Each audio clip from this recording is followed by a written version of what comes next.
আসন্ন রামগঞ্জ পৌরসভার ৭ নং ওয়ার্ড বিএনপির কাউন্সিলর নির্বাচনে সভাপতি পদপ্রার্থী হয়েছেন হাজী হুমায়ুন কবির।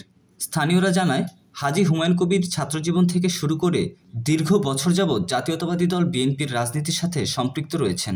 সকল নির্যাতন আর মামলা হামলা মোকাবেলা করে এলাকার নেতাকর্মীদের পাশে বরাবরই ছায়ার মতো থাকতেন তিনি। সম্প্রতি অনুষ্ঠিত হতে যাচ্ছে রামগঞ্জ পৌর বিএনপির কাউন্সিলর নির্বাচন। উক্ত নির্বাচনে তিনি নিজেকে সভাপতি পদপ্রার্থী হিসেবে ঘোষণা দিয়েছেন। হাজী হুমায়ুন কবির বলেন, আমি শহীদ প্রেসিডেন্ট জিয়াউর রহমানের আদর্শে অনুপ্রাণিত হয়ে ছাত্রজীবন থেকেই বিএনপির রাজনীতির সাথে সম্পৃক্ত আছি। বর্তমান বিএনপির কর্ণধার ও আগামী রাষ্ট্রনায়ক তারেক রহমানের ৩১ দফা বাস্তবায়ন ও দলকে তৃণমূল পর্যায়ে শক্তিশালী করতে আমি রামগঞ্জ পৌর ৭ নং ওয়ার্ড বিএনপির সভাপতি পদপ্রার্থী হয়েছি।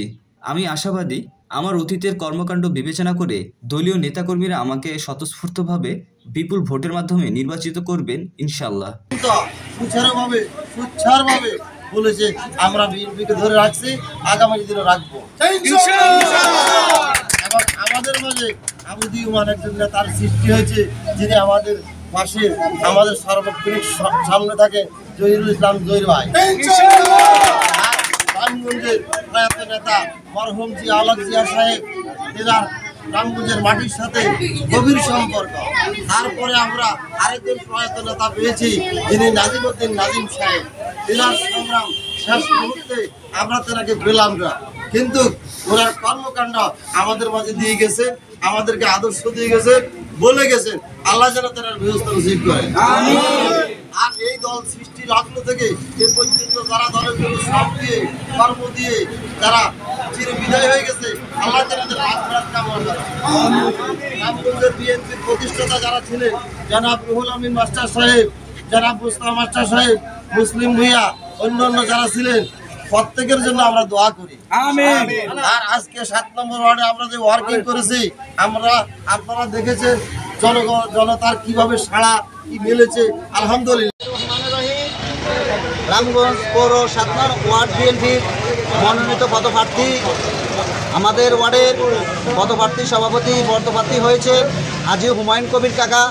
সাধারণ সম্পাদক পদপ্রার্থী হয়েছেন আমাদের সেলিম শাহী ভাই।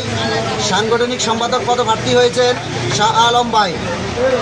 ওনারা মূল দল থেকে বিএনপির মনোনীত পদপ্রার্থী হয়েছেন। আলহামদুলিল্লাহ, আমরা গত পরশু শ্রীপুর ওয়ার্ক করেছি আমাদের ৭ নম্বর ওয়ার্ডে। গতকালকে আমরা পশ্চিম আংরাপাড়া, মধ্য আংরাপাড়া সহ ওয়ার্ক করেছি। আজকে আমরা নরিমপুরে ওয়ার্ক করেছি।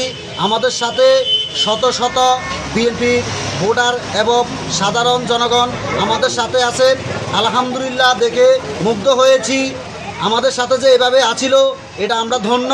আর বিশেষভাবে আমি বলবো, গত ১৭ বছরে আমাদের এই দুঃসময় দলের আমাদের হাজী হুমায়ুন কাকা, আমাদের সেলিম শাহী ভাই, সাধারণ সাংগঠনিক সম্পাদক শাহ আলম ভাই, ওনারা আমাদের সাথে সবসময় ছিলেন, এখনও আছেন, ভবিষ্যতেও থাকবেন, আমরা এই আশা কামনা করি। আমি আমার বক্তব্য এখানে শেষ করছি। আসসালামু আলাইকুম ওয়া রাহমাতুল্লাহি ওয়া বারাকাতুহু।